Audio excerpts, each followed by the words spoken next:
আসসালামু আলাইকুম। আমন্ত্রণ বাংলা ভিশন সংবাদে আপনাদের সাথে আছে আমি রেজওয়ান এলভিস। শুরুতে উজালা পেইন্ট সংবাদ শিরোনাম।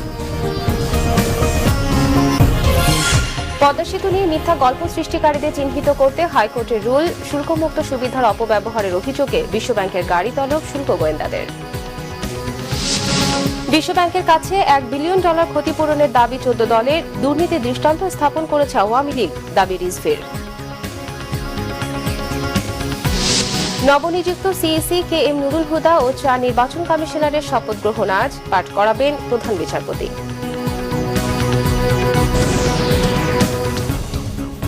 দেখছিলেন উজালা পেইন্ট সংবাদ শিরোনাম। এবার বিস্তারিত। পদ্মা সেতু নিয়ে প্রকৃত ষড়যন্ত্রকারী এবং মিথ্যা গল্প সৃষ্টিকারীদের চিহ্নিত করতে কমিটি বা কমিশন গঠনে কেন নির্দেশ দেওয়া হবে না তা জানতে চেয়ে স্বপ্রণোদিত রুল জারি করেছেন হাইকোর্ট। একই সঙ্গে দোষীদের কেন বিচারের মুখোমুখি করা হবে না তাও জানতে চেয়ে হাইকোর্ট রুল জারি করে।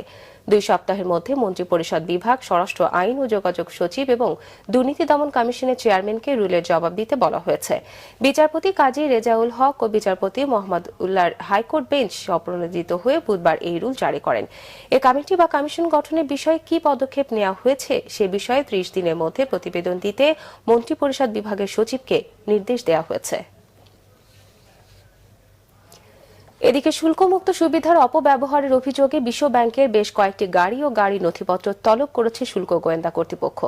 টেলিফোনে যোগাযোগ করা হলে শুল্ক গোয়েন্দা ও তদন্ত অধিদপ্তরের মহাপরিচালক ডক্টর মইনুল ইসলাম খান বলেন, শুল্কমুক্ত সুবিধার আমদানি করা গাড়িগুলো অবৈধভাবে এদেশে বিক্রির অভিযোগ রয়েছে। আইনে বলা আছে যে কান্ট্রি ডিরেক্টর যে কোনো ট্যাক্স লায়াবিলিটি যদি হয় তাহলে সেটা তিনি নিজে দায়িত্ব নিয়ে ফেস করবেন। দীর্ঘ অনুসন্ধান করেছি, দেখলাম যে 16টা গাড়ি এখনো জমা দেওয়া হয়নি। তার মানে হচ্ছে এখানে কাস্টমস আইন এখানে ভঙ্গ হয়েছে। তারা স্থানীয় বাজারে বিক্রি করে অধিকাংশ দেশ ত্যাগ করেছেন। এখন এটা আমরা তাকে চিঠি দিচ্ছি এবং কাগজপত্র আমরা পেয়েছি এবং গাড়িগুলোর যদি কোনো তথ্য তাদের কাছে থাকে সেই তথ্যগুলো দেওয়ার জন্য অনুরোধ করেছে। অভিযোগ প্রমাণিত হলে তার বিরুদ্ধে ফৌজদারি মামলা, মানি লন্ডারিং এর চার্জে এবং শুল্ক ফাঁকির চার্জ আনা হতে পারে। এটি আসলে অভিযোগ প্রমাণের জন্য আমরা এই তথ্য সংগ্রহ করছি এবং গাড়িটা আলামত হিসেবে আমরা জব্দ করার চেষ্টা করছি। পদ্মা সেতু প্রকল্প দুর্নীতি নিয়ে মিথ্যা অভিযোগের জন্য বিশ্বব্যাংকের কাছে $1 বিলিয়ন ক্ষতিপূরণের চেয়েছে 14 দল। এ বিষয়ে যথাযথ উদ্যোগ নেওয়ার জন্য 14 দলের পক্ষ থেকে অর্থমন্ত্রীকে আহ্বানও জানানো হয়েছে। বুধবার ধানমন্ডির আওয়ামী লীগের সভানেত্রী কার্যালয়ে 14 দলের বৈঠক শেষে সংবাদ সম্মেলনে এ দাবি জানানো হয়। সভায় 14 দলের সমন্বয়ক মোহাম্মদ নাসিম বলেন, বিশ্বব্যাংকের মিথ্যা অভিযোগের জন্য পদ্মা সেতুর কাজ প্রায় 3 বছর পিছিয়ে গেছে। দেশের সুনাম ক্ষুণ্ণ হওয়ার পাশাপাশি পুরো দক্ষিণ পশ্চিমাঞ্চলের উন্নয়ন বাধাগ্রস্ত হওয়ায় যে ক্ষতি হয়েছে তা বিশ্বব্যাংকে দেওয়ার দাবি জানান তিনি। এছাড়া এই ষড়যন্ত্রের সাথে ডক্টর মোহাম্মদ ইউনূস সহ জড়িতদের সংসদীয় কমিটির কাছে জবাবদিহিতার জন্য 14 দলের পক্ষ থেকে দাবি জানানো হয়।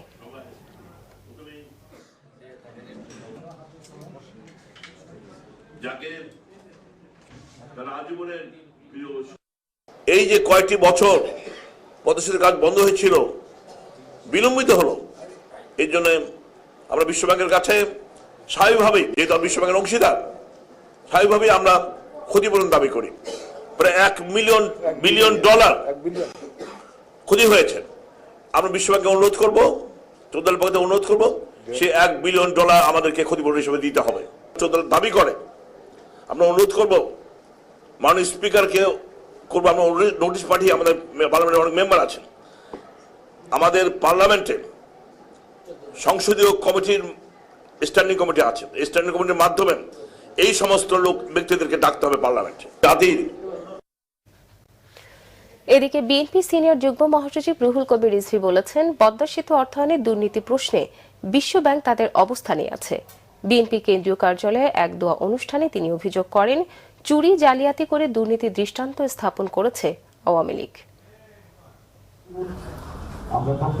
বিশ্বব্যাংক তারা তাদের যে অবস্থান সেই অবস্থানে আছে। হয়তো রাষ্ট্র সরকার সব মিলিয়ে তারা তো কথা বলছেন না, কিন্তু প্রকাশ্যে মন্ত্রীর নিজস্ব কন্ট্রাক্টরি ফার্মের প্যাডে চিঠি পাঠানো হয়েছে, সেটা তো আর মিথ্যা নয়। দুর্নীতি, চুরি, জালিয়াতির এত নিদর্শন ভোটারবিহীন আওয়ামী সরকার যে দৃষ্টান্ত স্থাপন করেছেন সেটি আর কেউ স্থাপন করেননি।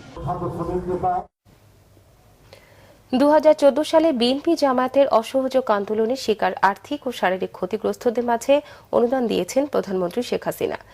আগুন, সন্ত্রাস ও বোমা হামলার শিকার স্কুল ছাত্র অনিক ও হৃদয় সহ বেশ কয়েকজন ক্ষতিগ্রস্তদের হাতে প্রধানমন্ত্রী চেক তুলে দেন। বুধবার সকালে গণভবনে এই চেক তুলে দেওয়া হয়। এ সময় প্রধানমন্ত্রী ক্ষতিগ্রস্তদের স্বাস্থ্যের খোঁজ খবর নেন, তাদের সমবেদনা জানান। বিএনপি জামায়াতের ডাকা 2014 সালে প্রায় 90 দিনের অসহযোগ আন্দোলনে পেট্রো বোমা ও যানবাহন ভাঙচুরে অনেকেই আর্থিক ও শারীরিক ক্ষতির শিকার হয়েছিলেন। আগামীকাল 4 দিনের সফরে প্রধানমন্ত্রী জার্মান যাবেন বলে জানান তিনি। পররাষ্ট্র মন্ত্রণালয়ের প্রধানমন্ত্রীর জার্মান সফর নিয়ে আয়োজিত সংবাদ সম্মেলনে এ তথ্য জানান পররাষ্ট্রমন্ত্রী আবুল হাসান মাহমুদ আলী। এক প্রশ্নের জবাবে তিনি জানান, রোহিঙ্গাদের সব সুযোগ সুবিধা নিশ্চিত করেই নোয়াখালীর টেঙ্গারচরে পাঠানো হবে। পররাষ্ট্রমন্ত্রী আরও বলেন, আগে টেঙ্গারচরে অবকাঠামো নির্মাণ করা হবে, তারপরে মিয়ানমার থেকে পালিয়ে আসা রোহিঙ্গাদের সেখানে স্থানান্তর করা হবে। তিনি আরও বলেন, কক্সবাজার বাংলাদেশের গুরুত্বপূর্ণ পর্যটন এলাকা, তাই এটা যাতে নষ্ট না হয় সেজন্য রোহিঙ্গাদের সেখান থেকে সরিয়ে নেওয়ার সিদ্ধান্ত নিয়েছে সরকার। টেঙ্গারচরে অবকাঠামো নির্মাণ করতে উন্নয়ন সহযোগিতা নিয়ে সেখানে নিয়ে যাওয়া হবে বলে জানান তিনি। প্রধানমন্ত্রীর আসন্ন জার্মান সফরে রোহিঙ্গা ইস্যুটি তুলে ধরা হবে বলে জানান পররাষ্ট্রমন্ত্রী। জার্মান চ্যান্সেলর অ্যাঞ্জেলা মার্কেলের সাথে প্রধানমন্ত্রীর বৈঠকে সন্ত্রাস বিরোধী যৌথ ঘোষণা সই হবে বলেও উল্লেখ করেন মাহমুদ আলী। বিভিন্ন ক্ষেত্রে জার্মানির চ্যান্সেলর ডক্টর, আমরা তো এখনই তো ওদেরকে পাঠাচ্ছি না, এখন তো সম্ভব না পাঠানো, কারণ ওদের বাড়িঘর লাগবে, তো স্থাপনা লাগবে যাতে তারা ওখানে থাকতে পারে, তাদের স্বাস্থ্য দিকটা দেখতে হবে। এগুলো কাজ শুরু হতে যাচ্ছে, এগুলো হয়ে গেলে এমনকি আমি বলেছি যে আমি যেসব আমাদের উন্নয়ন সহযোগী যারা আছেন, যারা সাহায্য দিতে চান, তো তাদের রাষ্ট্রদূতদের আমি নিয়ে যাব। শুধু সদ্য নিয়োগ পাওয়া প্রধান নির্বাচন কমিশনার KM নুরুল হুদা ও 4 নির্বাচন কমিশনারের শপথ গ্রহণ আজ বেলা 3টায় সুপ্রিম কোর্টের জাজেস লাউঞ্জে ইসির সদস্যদের শপথ পাঠ করাবেন প্রধান বিচারপতি SK সিনহা। নির্বাচন কমিশন সচিবালয়ের পরিচালক SM আসাদুজ্জামান মঙ্গলবার সাংবাদিকদের এই তথ্য জানান। শপথ নেওয়ার পরপরই গণমাধ্যমের সাথে কথা বলবেন তারা। বিভিন্ন রাজনৈতিক দলের সঙ্গে আলোচনার পর সার্চ কমিটি গঠনের মাধ্যমে গত 6 ফেব্রুয়ারি নতুন ইসি গঠন করেন রাষ্ট্রপতি মোহাম্মদ আব্দুল হামিদ। সাবেক সচিব KM নুরুল হুদাকে প্রধান নির্বাচন কমিশনার করে 5 সদস্যের ইসি গঠন করেন তিনি। কমিশনের অন্য 4 সদস্য হলেন সাবেক অতিরিক্ত সচিব মাহমুদ তালুকদার, সাবেক সচিব রফিকুল ইসলাম, অবসরপ্রাপ্ত জেলা ও দায়রা জজ কবিতা খানম ও অবসরপ্রাপ্ত ব্রিগেডিয়ার জেনারেল শাহাদাত হোসেন চৌধুরী। জীবন রক্ষাকারী হৃদরোগের চিকিৎসা সরঞ্জাম আমদানিতে যে ট্যাক্স নেওয়া হচ্ছে তা শেষ পর্যন্ত সেবা দিতে আসা রোগীদের পকেট থেকেই যাচ্ছে। সংশ্লিষ্টরা মনে করছেন, এই ট্যাক্স প্রত্যাহার করা হলে এই রোগের চিকিৎসার খরচ একদিকে কমে আসবে, অন্যদিকে তৃণমূল পর্যন্ত পৌঁছানো যাবে সরকারের চিকিৎসা সেবা। হৃদয় বা হার্টের রক্ত সরবরাহে ব্যাঘাত হলে এই রোগের চিকিৎসায় কমন বিষয় হচ্ছে রিং লাগানো। কতটা রিং লাগবে তাও নির্ভর করে রোগীর হৃদয়ে কতগুলো ব্লক হয়েছে তার উপর। বিশ্বব্যাপী ব্যয়বহুল চিকিৎসায় রকম ও দেশভেদে এক একটি রিংয়ের দাম রাখা হয় 1 থেকে 2 লাখ টাকা। জানা গেছে প্রতি বছর হৃদয়ে 17 থেকে 18,000 রিং পরানো হয় দেশের হৃদরোগীদের দেহে। এই রিংয়ের পুরোটাই আমদানি করতে হয় বিদেশ থেকে। লাইফ সেভিং ডিভাইসে গভর্নমেন্টের উচিত এটা অ্যাবসলিউটলি ডিউটি ফ্রি করা, এবং এটা রি এক্সপোর্টের মেকানিজমটাও সরকারের উচিত ইজি করে দেওয়া। দেখা গেল যে একটা সাইজ আনা হলো যেটাতে এক্সট্রা রয়ে গেল, ওইগুলো ফেরত পাঠিয়ে দিতে পারবো আমরা। বাংলাদেশ থেকে একবার ইম্পোর্ট করলে ওই জিনিসটা ফেরত পাঠানো যায় না, রি export process is very complicated. সেক্ষেত্রে দেখা যাচ্ছে যে জিনিসের দাম অ্যাডিশনাল ওই দুইটার সাথেও অ্যাড করতে হচ্ছে। হার্টের জন্য রিংয়ের মতো পেসমেকার, ভাল্ব, এমনকি তা বসাতে যে মেশিনপত্র তা আমদানি করতে ট্যাক্স দিতে হয়। এর কারণে বেড়ে যায় চিকিৎসা ব্যয়ও। ক্যাথল্যাব সেট আপ করতে যা খরচ হয় তার মোটামুটি 20% থেকে 25% কিন্তু চলে যায় গভর্নমেন্ট ডিউটি, বিভিন্ন স্টেজের চলে যায়। এবং এই কস্টটা ফাইনালি কিন্তু পে করে পেশেন্টরাই, এটা কিন্তু হাসপাতাল করতেও পে করে না, ওরা সেভাবে ট্যারিফটা তৈরি করে, পেশেন্টের চলে আসে জিনিসটা। হসপিটালের যে কস্টটা আমরা কিন্তু 20% কাট করে দিতে পারবো জাস্ট এই ডিউটিগুলো না থাকলে। এটা একটা বিরাট ব্যাটার, সেটা গভর্নমেন্টের হাতে, এটা পলিটিক্যাল ডিসিশন গভর্নমেন্টের, এটা গভর্নমেন্ট যে করতে পারে খুব সে ডেফিনেটলি ভালো। গভর্নমেন্ট যে খুব বিরাট রেভিনিউ লুজ করবে কিন্তু তা কিন্তু না। কিন্তু জাতিসংঘের কনভেনশন অনুযায়ী জীবন রক্ষাকারী চিকিৎসা সরঞ্জাম আমদানিতে কোনো ট্যাক্স রাখার কথা নয়। সরকার এই বিষয়ে আরও আন্তরিক হলে হৃদয় বা হার্টের রোগীদের দুর্ভোগ কমে আসবে। সৈয়দ আব্দুল মুহিত, বাংলা ভিশন, ঢাকা। নিচে সিবিসি টাইল সংবাদ বিরতির সাথে স্বাগত আরেকবার বাংলা ভিশন সংবাদে। গাইবান্ধার গোবিন্দগঞ্জে উচ্ছেদকৃত সাঁওতালদের পুনর্বাসনে কি পদক্ষেপ নেওয়া হয়েছে তা জানতে চেয়েছেন হাইকোর্ট। বুধবার সাঁওতালদের বিষয়ে জারি করা রুল শুনানিকালে হাইকোর্ট বেঞ্চ স্বপ্রণোদিত হয়ে এই আদেশ দেন। গাইবান্ধার জেলা প্রশাসক ও গোবিন্দগঞ্জের উপজেলা নির্বাহী কর্মকর্তাকে 30 দিনের মধ্যে এ বিষয়ে প্রতিবেদন সহ জানাতে নির্দেশ দেয় আদালত।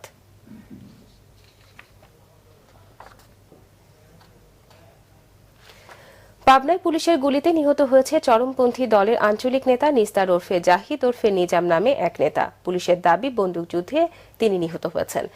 ঢালারচর ইউনিয়নের দড়িরচর এলাকায় মঙ্গলবার গভীর রাতে এই দুর্ঘটনা ঘটে। পুলিশ জানায়, আধিপত্য নিয়ে দড়িরচর এলাকায় চরমপন্থীদের জুলহাস গ্রুপ ও নিস্তার গ্রুপ মুখোমুখি অবস্থান নেয়। এ সময় উভয় গ্রুপের পাল্টাপাল্টি গুলিতে চরমপন্থী নেতা নিস্তার ওরফে জাহিদ নিহত হয়। পুলিশ জানায়, নিস্তার ওরফে জাহিদ ঢালারচরে চাঞ্চল্যকর 3 পুলিশ হত্যা সহ অন্তত 12টি মামলার পলাতক আসামি। প্রশাসনের নাগের ডগায় পার্বত্য খাগড়াছড়ি বিশাল চাষযোগ্য জমি এখন তামাকের দখলে। বাদ যাচ্ছে না শিক্ষা প্রতিষ্ঠান ও জনবসতিপূর্ণ এলাকাও। গত বছর খাগড়াছড়িতে 2টি কোম্পানি বিষ ছড়ালে চলতি বছর নতুন করে আরও একটি কোম্পানি তামাক চাষে উদ্বুদ্ধ করছে চাষিদের। ফলে গত বছরের চেয়ে জেলায় এবার তামাক চাষ বেড়েছে। খাগড়াছড়ি জেলার মাইনী, ফেনী, চেঙ্গি, ধলিয়া, মানিকছড়ি, ধরুংখালের যেদিকে চোখ যায় শুধু তামাক আর তামাক। এতদিন খাগড়াছড়িতে তামাক চাষের জন্য কৃষকদের তামাক কোম্পানিগুলো উদ্বুদ্ধ করলেও চলতি বছর যোগ হয়েছে আরেকটি কোম্পানি। তামাক চাষের জন্য আগাম টাকা, সার, কীটনাশক সহ সব ধরনের সহযোগিতা দিচ্ছে কোম্পানিগুলো। ফলে ক্ষতিকর জেনেও তামাক চাষ করছে কৃষকরা। সর্দি হয়, কাশি হয়, তারপর মুক্তিতে হয়। তা জানেও আমরা তামাক চাষ করি, কারণ হচ্ছে আমাদের কোম্পানির কাছ থেকে আমরা অনেক সুবিধা পাই। পাশাপাশি বিভিন্ন বিদ্যালয়ের আঙ্গিনা ঘেঁষে তামাক চাষ হওয়ায় শিক্ষার্থীরা ভুগছে নানা রোগ শোকে। আমাদের কাশ হয়, সর্দি হয়, আরো অনেক কিছু করে। এই জুয়ারগুলি আমাদের ছাত্রছাত্রীদের এবং পরিবেশের নষ্ট করে। চলতি বছর জেলায় তামাক চাষ বৃদ্ধির কথা স্বীকার করে তাদের অসহায়ত্ব তুলে ধরেছে কৃষি বিভাগ। বাজার নিশ্চয়তার কারণে আপনার কৃষকরা কিন্তু তামাক আবাদের দিকে বেশি ঝুঁকছে। তামাক চাষের কারণে খাদ্য, পরিবেশ, স্বাস্থ্য ও জীববৈচিত্র্যে হুমকির মুখে পড়েছে বলে অভিযোগ পরিবেশবাদীদের। পানীয় জল যেমন দূষণ হচ্ছে, তেমনি এখানকার জলজ সব ধরনের মাছ সহ প্রাণী বিলুপ্ত হয়ে গেছে। তামাক চুল্লিগুলোতে ব্যাপক হারে কাঠ পোড়ানোর কথা স্বীকার করলেও সুস্পষ্ট আইন না থাকার কারণে আইনগত ব্যবস্থা নিতে পারছেন না বলে জানান জেলা প্রশাসক। তামাক কোম্পানির সাথে কথা বলেছি, তারা যাতে এখান থেকে শুকানো না লাগে, সরাসরি এখান থেকে মাঠ থেকে তুলে নিয়ে যাবে এবং যেখানে ফ্যাক্টরি আছে সেখানে কিউরিং সহ অন্যান্য কার্যক্রম ওখানে করবে। বিশেষজ্ঞরা জানান, কোনো জমিতে একবার তামাক চাষ করলে সে জমিতে অন্য ফসল ভালোভাবে ফলানো যায় না দীর্ঘদিন।